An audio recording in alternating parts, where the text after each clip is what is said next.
এত কথা মনে ক্ষমতায় অবস্থা অসভ্যের মতো কাজ করার করা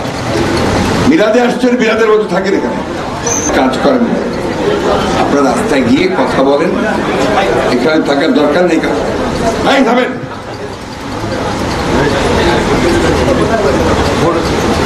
মিলাদে আসছেন মিলাদের মতো থাকেন এখানে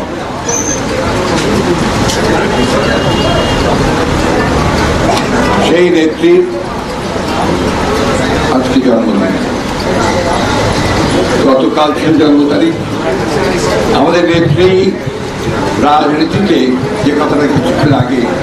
রেলওয়ে বলেছে এত সহনশীল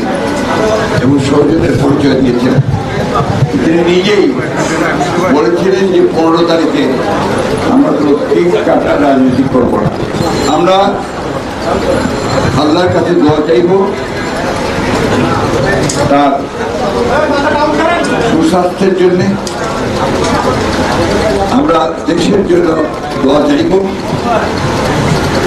দেশে গণতন্ত্রের আন্দোলনে যারা শহীদ হয়েছে তাদের জন্য দোয়া চাইব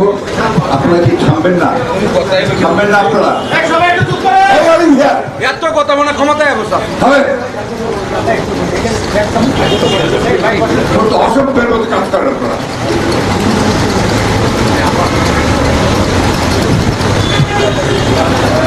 সেই নেত্রী তার এই জন্মদিনে আমরা সবাই যাচ্ছি তাকে দোয়া দিতে আমার খুব কষ্ট হয় দুঃখ হয় যখন আমরা দেখি আমাদের কিছু কিছু নেতা কর্মী তারা একটা বসার জায়গা একটা ক্যামেরার সামনে যাওয়ার জন্য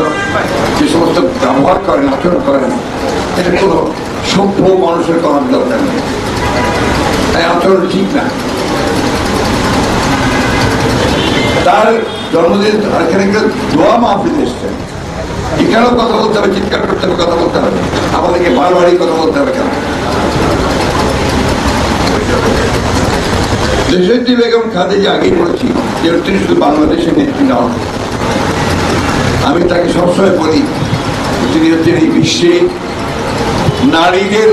নেতৃত্বের মধ্যে গণতন্ত্রের জন্য সংগ্রাম করে এত অর্থতা একাত পর্যন্ত কেউ করছেন আমার জানা তিনি অত্যন্ত দুর্বল দুঃসময়ে কঠিন সময়ে বিএনপির দায়িত্ব নিয়েছিলেন নিশ্চয়ই আপনাদের মনে আছে যখন স্বাধীনতা ঘোষক